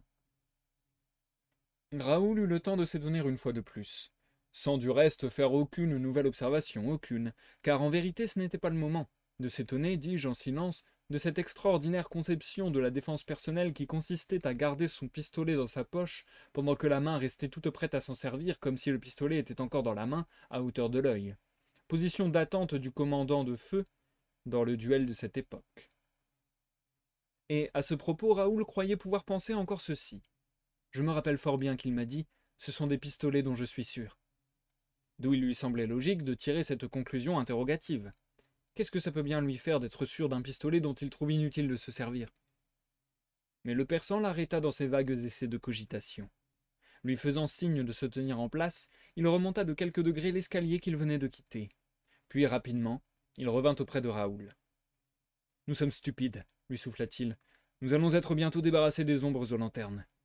Ce sont les pompiers qui font leur ronde. » À cette époque, les pompiers avaient encore mission, en dehors des représentations, de veiller à la sécurité de l'opéra, mais ce service depuis a été supprimé. Comme j'en demandais la raison à M. Pedro Guelard, il me répondit que c'était parce qu'on avait craint que, dans leur inexpérience parfaite des dessous du théâtre, ils n'y missent le feu. Les deux hommes restèrent alors sur la défensive pendant au moins 5 longues minutes, puis le persan entraîna à nouveau Raoul vers l'escalier qu'il venait de descendre. Mais tout à coup, son geste lui ordonna à nouveau l'immobilité. Devant eux, la nuit remuait. « À plat ventre !» souffla le persan. Les deux hommes s'allongèrent sur le sol. Il n'était que temps. Une ombre qui ne portait cette fois aucune lanterne. Une ombre simplement dans l'ombre passée. Elle passa près d'eux, à les toucher. Ils sentirent sur leur visage le souffle chaud de son manteau. Car ils purent suffisamment la distinguer pour voir que l'ombre avait un manteau qui l'enveloppait de la tête aux pieds. Sur la tête, un chapeau de feutre mou. Elle s'éloigna, rasant les murs du pied et quelquefois, donnant dans les coins des coups de pied au mur. « Ouf !» fit le persan. « Nous l'avons échappé belle. Cette ombre me connaît et m'a déjà ramené 2 fois dans le bureau directorial. »« C'est quelqu'un de la police du théâtre » demanda Raoul. « C'est quelqu'un de bien pis, » répondit sans autres explications le persan. L'auteur, pas plus que le persan, ne donnera d'autres explications sur cette apparition d'ombre-là. Alors que tout dans cette histoire historique sera normalement au cours d'événements quelquefois apparemment anormaux expliqués, l'auteur ne fera point comprendre expressément au lecteur ce que le persan a voulu dire par ces mots. C'est quelqu'un de bien pis que quelqu'un de la police du théâtre.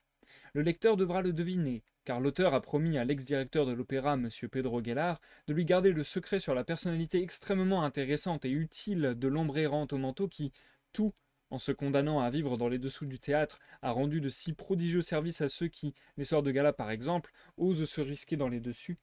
Je parle ici de services d'État, et je ne puis en dire plus long ma parole. Ce n'est pas lui ? Lui ? S'il n'arrive pas par derrière, nous verrons toujours les yeux d'or. C'est un peu notre force dans la nuit. Mais il peut arriver par derrière, à pas de loup. Et nous sommes morts si nous ne tenons pas toujours nos mains comme si elles allaient tirer, à hauteur de l'œil, par devant. Le persan n'avait pas fini de formuler à nouveau cette ligne d'attitude que, devant les 2 hommes, une figure fantastique apparut. Une figure tout entière, un visage, non point seulement 2 yeux d'or, mais tout un visage lumineux, toute une figure en feu. Oui, une figure en feu qui s'avançait à hauteur d'homme, mais sans corps.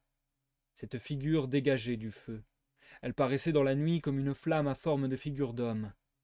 « Oh !» fit le persan dans ses dents. « C'est la première fois que je la vois. Le lieutenant de pompiers n'était pas fou. Il l'avait bien vu, lui. Qu'est-ce que c'est que cette flamme-là? Ce n'est pas lui, mais c'est peut-être lui qui nous l'envoie. Attention, attention! Votre main à hauteur de l'œil, au nom du ciel, à hauteur de l'œil !» La figure en feu, qui paraissait une figure d'enfer, de démon embrasé, s'avançait toujours à hauteur d'homme sans corps, au-devant des 2 hommes effarés. Il nous envoie peut-être cette figure-là par devant, pour mieux nous surprendre par derrière, ou sur les côtés. On ne sait jamais avec lui. Je connais beaucoup de ces trucs, mais celui-là, je ne le connais pas encore. Fuyons, par prudence, n'est-ce pas? Par prudence, la main à hauteur de l'œil. Et ils s'enfuirent tous les 2, tout au long du long corridor souterrain qui s'ouvrait devant eux. Au bout de quelques secondes de cette course qui leur parut de longues minutes, ils s'arrêtèrent. « Pourtant, dit le persan, il vient rarement par ici. Ce côté-ci ne le regarde pas.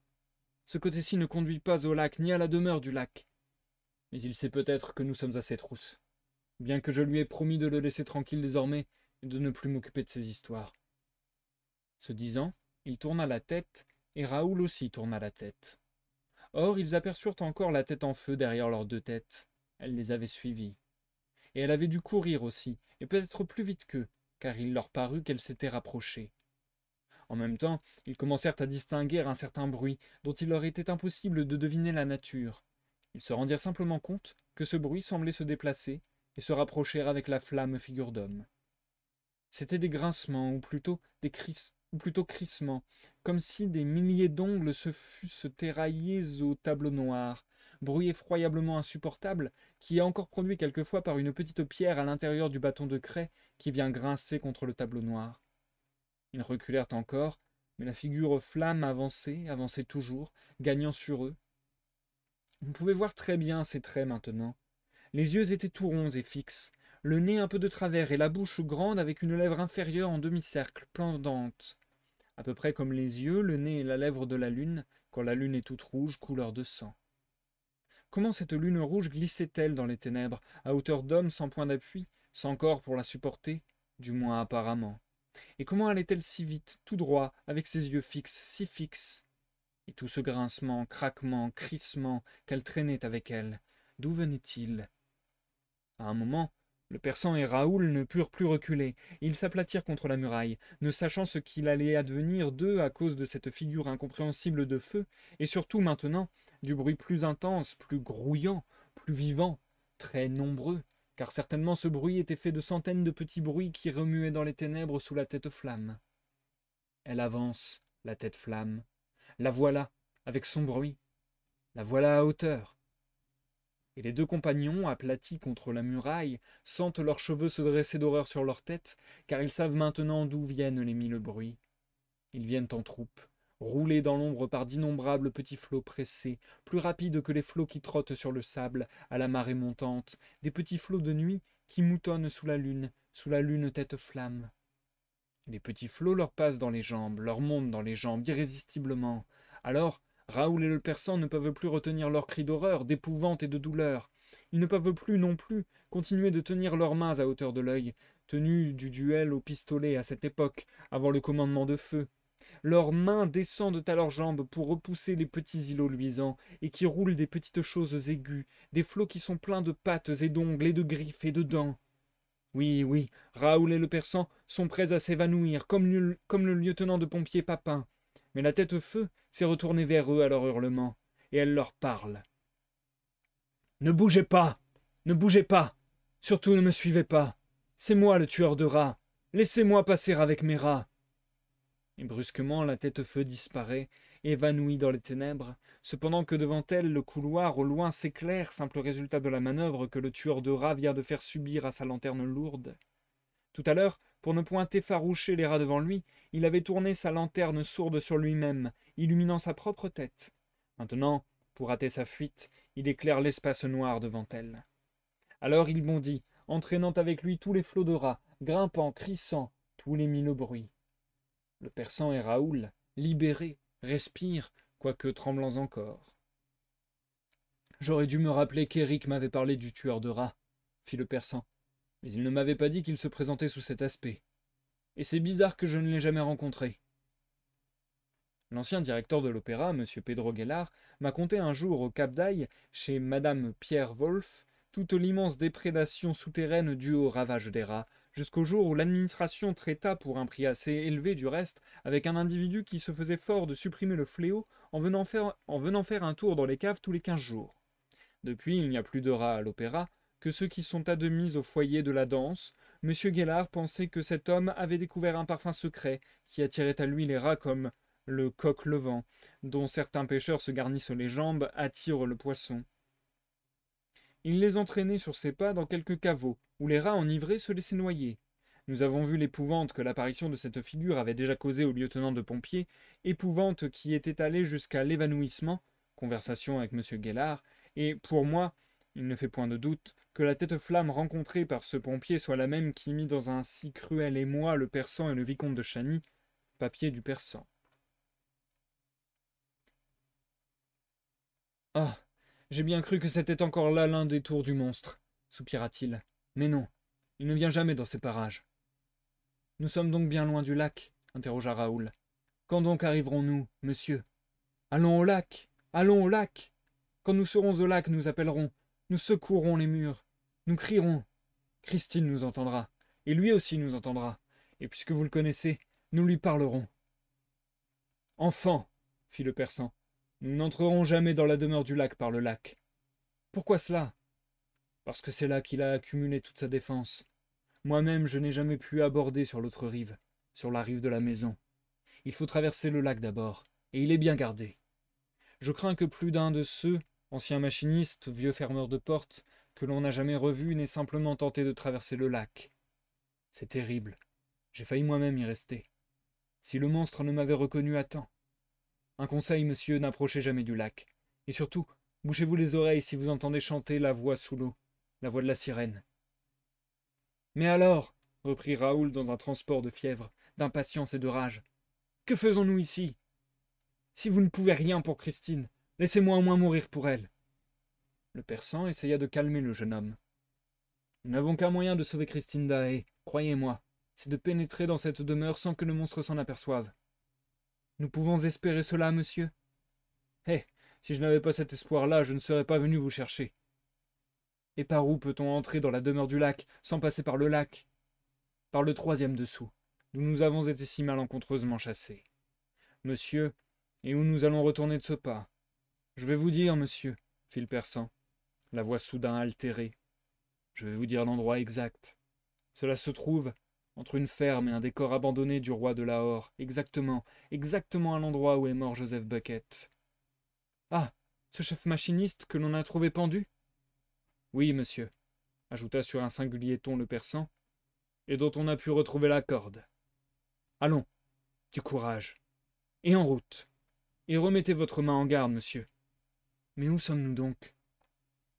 Le persan dut allumer à nouveau sa lanterne sourde. Il en dirigea le jet lumineux sur 2 vastes corridors qui se croisaient à angle droit et dont les voûtes se perdaient à l'infini.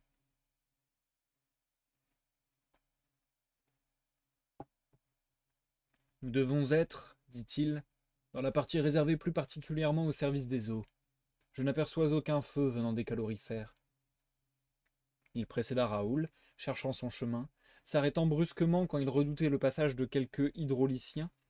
Puis ils eurent à se garer de la lueur d'une sorte de forge souterraine que l'on finissait d'éteindre, et devant laquelle Raoul reconnut les démons entreaperçus par Christine lors de son premier voyage au jour de sa première captivité.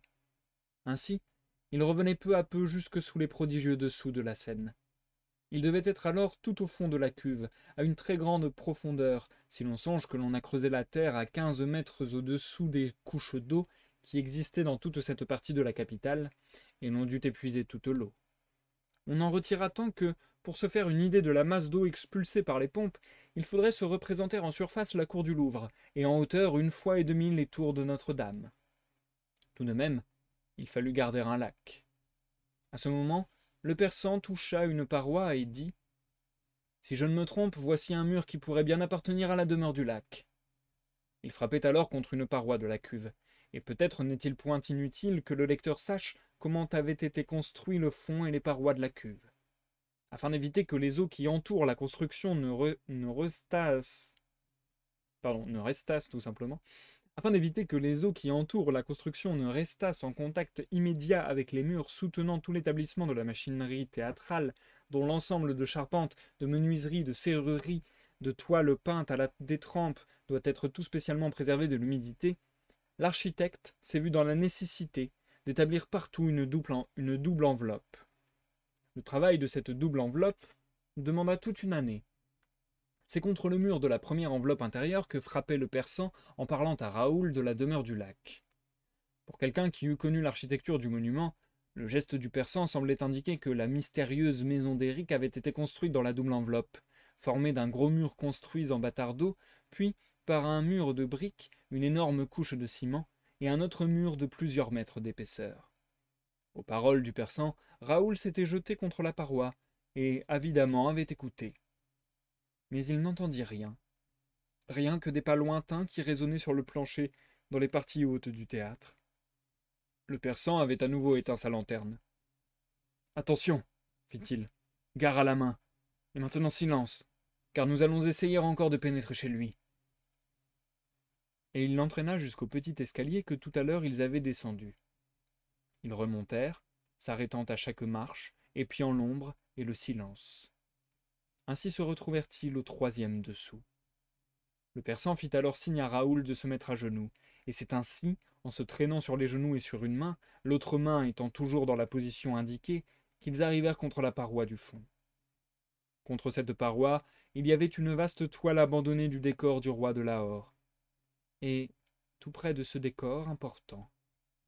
Entre ce décor et ce portant, il y avait tout juste la place d'un corps. Un corps qu'un jour on avait trouvé pendu, le corps de Joseph Bucket. Le persan, toujours sur ses genoux, s'était arrêté. Il écoutait. Un moment, il sembla hésiter et regarda Raoul, puis ses yeux se fixèrent au-dessus, vers le 2e dessous, qui leur envoyait la faible lueur d'une lanterne dans l'intervalle de 2 planches. Évidemment, cette lueur gênait le persan. Enfin, il hocha la tête et se décida. Il se glissa entre le portant et le décor du roi de Lahore. Raoul était sur ses talons. La main libre du persan tâtait la paroi. Raoul le vit un instant appuyer fortement sur la paroi comme il avait appuyé sur le mur de la loge de Christine. Et une pierre bascula. Il y avait maintenant un trou dans la paroi. Le persan sortit cette fois son pistolet de sa poche et indiqua à Raoul qu'il devait l'imiter. Il arma le pistolet. Et résolument, toujours à genoux, il s'engagea dans le trou que la pierre, en basculant, avait fait dans le mur. Raoul, qui avait voulu passer le premier, dut se contenter de le suivre. Ce trou était fort étroit. Le persan s'arrêta presque tout de suite. Raoul l'entendait tâter la pierre autour de lui, et puis il sortit encore sa lanterne sourde et se pencha en avant, examina quelque chose sous lui et éteignit aussitôt la lanterne. Raoul l'entendit qui lui disait dans un souffle: « Il va falloir nous laisser tomber de quelques mètres, sans bruit. Défaites vos bottines. » Le persan procédait déjà lui-même à cette opération. Il passa ses chaussures à Raoul. « Déposez-les, fit-il, au-delà du mur. Nous les retrouverons en sortant. » On n'a jamais retrouvé ces deux paires de bottines qui avaient été déposées, d'après les papiers du persan, juste entre le portant et le décor du roi de Lahore, à l'endroit où l'on avait trouvé Joseph Bucket pendu. Elles ont dû être prises par quelques machinistes ou fermeurs de porte. Sur ce, le persan avança un peu. Puis il se retourna tout à fait, toujours à genoux, et se trouva ainsi tête-à-tête avec Raoul.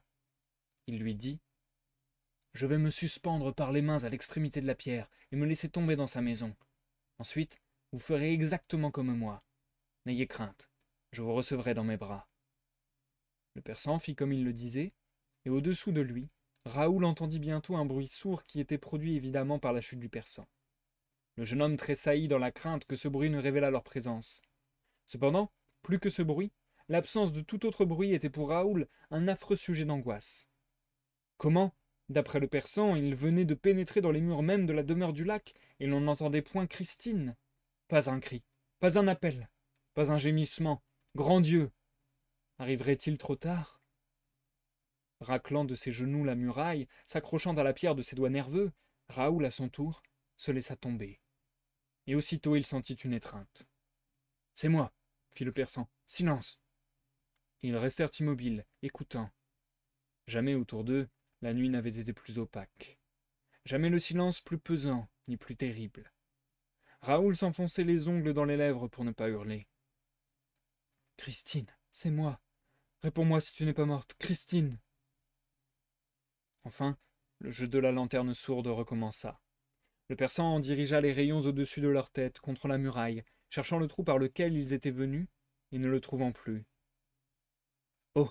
fit-il, « la pierre s'est refermée d'elle-même. » Et le jet lumineux de la lanterne descendit le long du mur, puis jusqu'au parquet. Le persan se baissa et ramassa quelque chose, une sorte de fil, qu'il examina une seconde et rejeta avec horreur. « Le fil du Pendjab !» murmura-t-il. « Qu'est-ce » demanda Raoul. « Ça, » répondit le persan en frissonnant, « ça pourrait bien être la corde du pendu que l'on a tant cherché. » Et, subitement, pris d'une anxiété nouvelle, il promena le petit disque rouge de sa lanterne sur les murs. Ainsi, il éclaira, événement bizarre, un tronc d'arbre qui semblait encore tout vivant avec ses feuilles, et les branches de cet arbre montaient tout le long de la muraille et allaient se perdre dans le plafond. À cause de la petitesse du disque lumineux, il était difficile d'abord de se rendre compte des choses. On voyait un coin de branche, et puis une feuille, et une autre, et à côté on ne voyait rien du tout, rien que le jet lumineux qui semblait se refléter lui-même. Raoul glissa sa main sur ce rien du tout, sur ce reflet. « Tiens, fit-il, le mur, c'est une glace. »« Oui, une glace, » dit le persan sur le ton de l'émotion la plus profonde, et il ajouta, en passant sa main qui tenait le pistolet sur son front en sueur, « Nous sommes tombés dans la chambre des supplices. » Et c'est la fin du chapitre 21. Ça sera donc également la fin de la lecture pour ce soir. Nous passons à l'outro du live, les amis. Waouh, ok. J'ai l'impression que c'est parti super loin, et en même temps, j'adore. Je sais pas, c'est très bizarre. Je trouve que c'est vraiment parti dans un délire, mais en même temps, je trouve ça très cool. Bonsoir Zikel, bienvenue sur le live, j'espère que tu vas bien. Je suis d'accord avec toi, c'est bien sympa. Alors, est-ce que par hasard le chat ne se mettrait plus sur mon live? Encore un bug de plus à cause des mises à jour, je sais pas trop. Bref, ça va plutôt bien, merci Zika. En tout cas, j'ai vraiment apprécié cette lecture, c'était vraiment sympa. C'était vraiment très très sympa, j'ai beaucoup apprécié. on change vraiment de registre. C'est marrant, au début du live, le chat se remplissait, enfin le chat s'affichait sur le live, et maintenant c'est plus le cas. Je sais pas ce qui se passe. Entre les bugs du Stream Deck, les mises à jour d'OBS et tutti quanti, je sais pas ce qui se passe, mais bon, c'est pas grave. Mais non, franchement, c'était très spécial aujourd'hui, c'était vraiment différent. Mais je trouve que ça prend un, un virage intéressant. Le personnage du perso, il est très très intriguant. Et ce que j'adore en fait, c'est surtout l'atmosphère. Parce que là, on est vraiment dans une atmosphère labyrinthique. On est vraiment dans une atmosphère de dédale. Et de suivre deux personnes qui veulent se faire les plus discrets possibles dans les dessous d'un opéra, donc dans des lieux un peu étranges, un petit peu atypiques comme ça, qui peuvent se faire à tout moment choper par les gens de l'opéra, mais aussi par le fantôme. Donc c'est comme s'ils étaient pris dans un étau, entre guillemets. Entre eux, par exemple, le commissaire Mifroi, les autres personnages de l'opéra, et les personnages du dessous, comme le fantôme ou comme le tueur de rats, là, je sais plus comment il s'appelait exactement. Et du coup, qui est toutes ces figures fantasques, etc. C'est, en fait, je trouve qu'on part dans un délire presque, je vais peut-être pas dire jusqu'à psychédélique, mais il y a une petite touche comme ça qui part un peu dans un délire. Dans un délire. Et j'emploie vraiment le mot délire à dessein ici. C'est vraiment. Ça part dans quelque chose d'un peu délirant. On pourrait imaginer des représentations visuelles de ça très délirantes. Très, encore une fois, labyrinthiques avec des décors de partout, avec des lumières qui passent et tout. Enfin, on sent qu'il y a une pression, qu'il y a un stress. C'est vachement intéressant. J'adore. J'adore, j'adore. Euh, Ce délire, l'histoire des mains, on dirait qu'ils se ridiculisent eux-mêmes. J'ai pas la ref, je comprends pas ta phrase, écoute aux portes, si tu peux expliciter. Mais du coup, voilà, il y a un truc comme ça qui est vachement intéressant. Je trouve qu'on passe bah, déjà le délire de masque qu'on a par exemple sur la couverture du bouquin, le délire de masque, de déguisement, etc. Ça peut faire penser à l'opéra, mais ça peut faire aussi penser à un pendant, on va dire. à- Ça pourrait faire penser au carnaval, entre guillemets, à la fête des fous et ainsi de suite. Donc je sais pas, il peut y avoir un basculement très rapidement vers quelque chose de plus psychédélique, de plus délirant, et une sorte de vision d'horreur un petit peu, comment dire, à la fois, je vais pas dire burlesque non plus, mais je sais pas, un truc comme ça un peu oppressant de on comprend pas ce qui se passe et tout. Et j'ai l'impression que c'est ce qu'a voulu retranscrire Gaston Leroux aussi dans son style d'écriture, je vais y venir dans quelques instants, de devoir garder la main en l'air. Ce délire, l'histoire de la main, on dirait qu'il se ridiculise eux-mêmes. Ah oui, ouais, non, c'est vrai. Oui, ouais, ouais, c'est très bizarre ce truc-là aussi. Très, très bizarre ce truc-là. Et à la fois, le persan, entre guillemets, il est charismatique, donc du coup, Raoul veut sauver Christine, il le suit aveuglément. Et j'ai envie de dire presque les lecteurs aussi peuvent le suivre complètement aveuglément, quoi. Et donc ouais, je kiffe vraiment. Et donc oui, dans le style de Gaston Leroux, il y a des phrases qui étaient vachement lourdes. Je me suis fait la réflexion plusieurs fois. Il y a des phrases qui étaient vachement lourdes et il y a énormément de phrases dans la même phrase qui se répètent. C'est comme si je faisais une phrase en disant euh,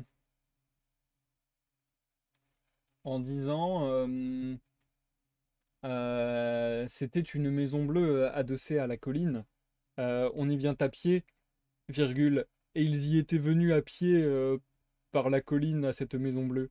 Enfin, il y a vraiment, il y a vraiment des tournures où dans la même phrase ils se répètent et ça m'a fait tiquer. J'étais en mode, attends, ça peut pas être une maladresse, ça peut pas être une erreur entre guillemets, une maladresse de Gaston Leroux qui d'un seul coup se mettrait à écrire moins bien entre guillemets. Surtout qu'il le fait vraiment de nombreuses fois et de nombreuses fois je me suis dit, mais il y a des phrases qui sont vraiment lourdes et qui sont à la limite d'être correctes tellement elles se répètent en elles-mêmes. Et en fait, je pense que c'est à dessein, je pense que c'est voulu, parce que de la même manière que la narration va prendre des rythmes très particuliers à cause des points de suspension et des points d'exclamation qu'il utilise de manière un petit peu originale, je trouve, et tout, eh bien, je pense que c'est voulu pour créer encore plus ce sentiment pesant et ce sentiment un peu de labyrinthique, ce sentiment de Raoul et le persan qui sont un petit peu les rats qui se baladent dans le labyrinthe et qui tournent en rond, qui suivent mais qui savent pas trop où aller, qui sont oppressés dans tous les sens, qui se font suivre alors qu'ils poursuivent et qu'ils pourraient se faire prendre par leur poursuivant comme par celui qu'ils poursuivent. Enfin, il y a vraiment, je pense que c'est une volonté de Gaston Leroux d'avoir fait ces phrases qui peuvent paraître un peu lourdes, voire presque incorrectes, mais justement pour marquer encore davantage l'espèce de d'ambiance très éthérée, très très suspendue, où on perd un peu la notion de l'espace, la notion du temps, et où tout ce qui reste, c'est le sentiment ouais, d'oppression, de perte, de perte dans le sens se perdre. Donc, non, je trouve ça giga intéressant. Je trouve ça giga intéressant, j'ai beaucoup apprécié. Euh, je trouve que c'est même innovant, on va dire, par rapport au chapitre précédent. C'est ça que j'aime bien avec Gaston Leroux aussi, c'est que tout au long de son roman, il nous a vraiment proposé différentes expériences de lecture, je trouve. Donc non, franchement, je suis assez sur le cul par cette œuvre, j'aime vraiment beaucoup. Et puis, en termes de récit, on apprend plein de choses intéressantes, quoi. Là, j'ai juste hâte de voir la suite. J'ai juste hâte de voir la suite, parce qu'en termes de récit, de voir que le persan nous explique en fait un petit peu toutes les magouilles, tous les trucs et astuces du fantôme de l'opéra. Euh, de voir que malgré tout, il a une peur monstre, on dirait, de se faire choper par le fantôme de l'opéra, presque comme si, en sachant qu'il utilise des trucs et astuces, bah il a quand même une sorte de fascination et de sidération comme face à du fantastique avec le fantôme. C'est ça qui est trop bizarre. Enfin, c'est trop trop étrange. Ah, c'est marrant, à l'écoute, je n'ai pas remarqué ces répétitions. Par contre, je voyais vraiment les décors comme si j'y étais. Ouais, bah ouais. Je pense que vraiment tout était fait pour construire une image mentale très très oppressante. Je pense. Je pense. Parce que là, je trouve vraiment que c'est un chapitre qui met une ambiance de dingue. Et ouais, qui est très bien vu. J'adore aussi parce que ça a quelque chose de la figure mythologique, je trouve. Euh, je sais pas. En fait, c'est ça, ça ajoute une aura. Il y a tellement de charisme, il y a tellement d'aura que ça ajoute un truc vachement énigmatique, voire mystique. Moi, perso, la descente comme ça dans les premier, deuxième, troisième, quatrième, cinquième dessous, avec cette ambiance, avec une tête enflammée qui passe, avec des rats qui leur montent dessus, qui les traversent et ainsi de suite. Je me dis, on est dans des visions d'horreur, on est dans des visions de cauchemar, et on est dans des visions qui peuvent rappeler des épisodes mythologiques. Moi, le fait de descendre dans les dessous et tout, je repense à l'enfer de Dante qu'on a lu en live, et la descente dans les cercles de l'enfer. Donc en fait, il y a vraiment, je trouve, une aura comme ça, mystique, énigmatique, et c'est ça que j'adore, c'est que du coup, tout en ayant le persan qui nous explique les trucs et astuces du fantôme de l'opéra, bah on reste quand même, le persan inclus, dans une ambiance complètement éthérée et complètement fantasque, entre guillemets, complètement fantaisiste. Et où on se dit, merde, il y a un truc pas clair, là, il y a un truc surnaturel qui se passe, c'est pas normal. Enfin, ouais, il y a un truc extraordinaire, il y a un truc pas normal. Donc c'est vraiment super bien travaillé. J'adore, j'adore.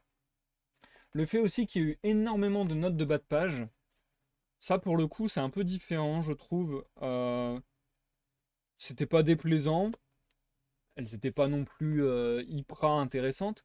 Mais en fait, ce qui est intéressant, c'est... Enfin, ce qui me pose un peu question, c'est pourquoi il a très très peu mis de notes de bas de page dans tout son roman. Et là, d'un seul coup, on en a plein. C'est vrai que j'ai un peu du mal à comprendre ce choix. J'ai l'impression que toutes les notes de bas de page de ce chapitre, c'était des notes de bas de page en mode un peu pour faire des commentaires a posteriori en disant plus tard, quand il y a eu l'enquête, on n'a pas retrouvé les bottes, par exemple. Plus tard, quand il y a eu l'enquête, on avait parlé de ça, mais en fait, on savait pas trop de quoi il parlait, et ainsi de suite. Donc j'ai l'impression que les notes, elles servent plus à justement à nous sortir, enfin, à peut-être ancrer davantage dans le réel. Autant je trouve que le chapitre nous amène presque vers l'onirisme, autant les notes de bas de page nous amènent peut-être plus dans le réel, nous ancrent plus dans le réel. Peut-être pour Gaston Leroux, encore une fois, l'occasion de jouer sur le côté. Ce sont des vraies choses qui sont arrivées vraiment, et j'ai des preuves à l'appui, ou en tout cas pour le narrateur, pas forcément pour Gaston Leroux, encore une fois, on n'est pas sûr de ça, mais voilà. Mais j'ai des vraies preuves à l'appui pour vous expliquer qu'il y a eu une enquête, qu'il y a eu ces faits extraordinaires, qu'on les a trouvés, expliqués, et ainsi de suite. Et du coup, de renforcer le côté extraordinaire de l'expérience en disant, eh bien, malgré à quel point c'est what the fuck, et malgré à quel point ça peut sembler fantasque, c'est arrivé. Donc, ouais, je pense qu'il y a peut-être un truc dans ce style-là, dans l'élaboration de ces notes de page.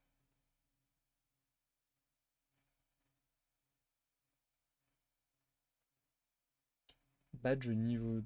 Ah oui, t'as le badge des 3 ans et le badge des 2 ans. Je comprenais pas, bref. Je me rappelle même plus de mes propres badges de chaîne. Mais du coup, c'est marrant parce que c'est la première fois que je vois ces badges de chaîne avec ces couleurs-là, Zika et les couteaux portes. Vous avez tous les deux changé de couleur. Trop cool. Du coup, tiki tiki ting, ça nous donne un indice comme quoi les persos vont survivre, non? C'est le fantôme qui met des fautes dans mes mots. Pas de soucis, les couteaux portes. Je sais pas trop. Après, on va pas se mytho, hein. Malheureusement, je dis ça, je dis vraiment malheureusement parce que, bah, en soi, je trouve ça très dommage. Malheureusement, 99,9% des histoires se finissent bien. J'ai l'impression, hein, du moins. Donc, je pense que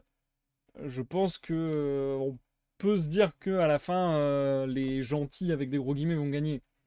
Même si, encore une fois, les relations avec le fantôme, Christine, le persan, sont très troubles. Et du coup, est-ce que le fantôme c'est vraiment un méchant? Enfin, on va voir. Mais après, sinon, est-ce que ça nous donne un indice, ces notes de bas de page, que les persos vont survivre? Je, je sais pas, pas forcément, parce que je me rappelle plus là comme ça. On a des choses comme quoi il y a enquête et ainsi de suite. Mais je pense pas que jusqu'à présent, dans l'avant-propos ou dans les notes de bas de page, le narrateur nous ait dit qu'il survivait ou quoi que ce soit. Au contraire, il a parlé de la disparition fascinante de Christine. Je sais plus s'il a dit qu'elle revenait. Je sais pas, franchement, je sais pas, je sais plus, je saurais pas me prononcer là-dessus. Mais peut-être, peut-être. Parce qu'il dit dans les papiers du persan. Ah ouais, c'est vrai. Ah ouais, c'est vrai, bien vu. Ouais, c'est vrai. Après, je sais pas, selon les informations qu'il a trouvées dans les papiers du persan, soi-disant, ça peut être des informations que le persan avait avant et qu'il avait compilées avant et qu'on a trouvé après, mais que le persan est mort ou pas, ou voilà. Je sais pas du tout. Du mal à me prononcer là-dessus. J'en dis pas plus, parce que dans le chapitre prochain, apparemment, on va avoir des choses un peu par rapport au papier du persan, justement. Donc voilà, je vais me taire et on découvrira ça ensemble mardi. Sachant que on a terminé quand même par la phrase, je vous le rappelle, le persan qui dit à Raoul, nous sommes tombés dans la chambre des supplices. Et ça, mama. Et ça me laisse pantois. Ça me laisse très désireux de lire la suite et de lire la suite. De lire la suite. et de comprendre qu'est-ce que cette chambre des supplices. Non, franchement, il y a trop de choses intéressantes dans ce bouquin. J'arrive pas à en démordre, je trouve ça vraiment très très bon. Je trouve ça d'un niveau vraiment balèze. Vraiment, vraiment balèze. Bref, je vais m'arrêter pour ce soir, les amis. Le live commence à durer un chouïa. Mais bon, on a trop de choses à dire sur ce bouquin, il est trop cool. Je suis vraiment content de l'avoir découvert. Vraiment, j'ai grave hésité à le faire, en me disant que j'allais certainement apprécier, mais que si ça se trouve, c'était pas si bien que ça, parce que au final, on m'a jamais enjoint à lire Le Fantôme de l'Opéra. C'est un truc que je connaissais comme ça de réputation, mais on m'a jamais dit vas-y lis-le, même en cours ou quoi que ce soit. Mais là, en vrai, très cool. Très très cool, je trouve. D'ailleurs, c'était. Je sais plus qui c'était. C'était Stylus Fantasticus, je crois. Ah, je sais plus. Désolé si je me trompe, mais quelqu'un sur Discord nous avait partagé des photos du film américain, d'une adaptation, et c'était vraiment des visuels très très particuliers, justement un peu dans un délire psyché, je dirais. C'était vraiment très très particulier, mais très très cool. L'imagerie était folle, et je comprends qu'on puisse faire une imagerie folle sur ce roman, notamment avec le chapitre qu'on vient de lire. C'est vraiment très très cool. Et ça m'avait choqué en plus parce que, apparemment, alors, je dis peut-être de la merde sur les dates, mais il me semble que c'était ça, hein. Le film datait de 1925 et c'était un film américain. Alors que le livre, si je dis pas de bêtises, il a été publié en 1910, il me semble. Donc ça veut dire qu'en 15 ans, il y a eu une adaptation au cinéma américain. Enfin, je me suis dit, punaise, c'est que le bouquin, dès sa sortie, il a dû faire grand bruit et vraiment fonctionner, j'imagine. Parce que pour être adapté aussi vite à une époque aussi lointaine, bon, c'est pas si vieux que ça, mais vous comprenez ce que je veux dire. On n'est pas à l'époque où dès qu'il y a un livre qui fonctionne un peu en librairie, on en fait une saga en 17 films, quoi. Donc franchement, je suis assez sur le cul. Bref, toujours très très cool. Sur ce, je vais vous souhaiter une bonne soirée, une bonne nuit. Merci de m'avoir suivi. Ça fait très plaisir. Merci encore, l'écoute aux portes, pour ton abonnement. Et puis, écoutez, la suite, c'est mardi 21h. Je pense qu'il y aura un live mardi, vendredi 21h, et que peut-être avec les deux lives, on aura terminé le bouquin. Donc, vraisemblablement, fin de semaine prochaine, possibilité d'avoir terminé. Sinon, on peut se retrouver dimanche de 21h à minuit minimum, pour ceux qui le désirent, sur mon Discord pour une veillée. Et voilà, j'ai tout dit. N'hésitez pas, si vous êtes sur YouTube, à laisser un like ou un dislike selon votre appréciation de cette vidéo. N'hésitez pas à la commenter, à la partager, à vous abonner à la chaîne, à me suivre sur les réseaux sociaux.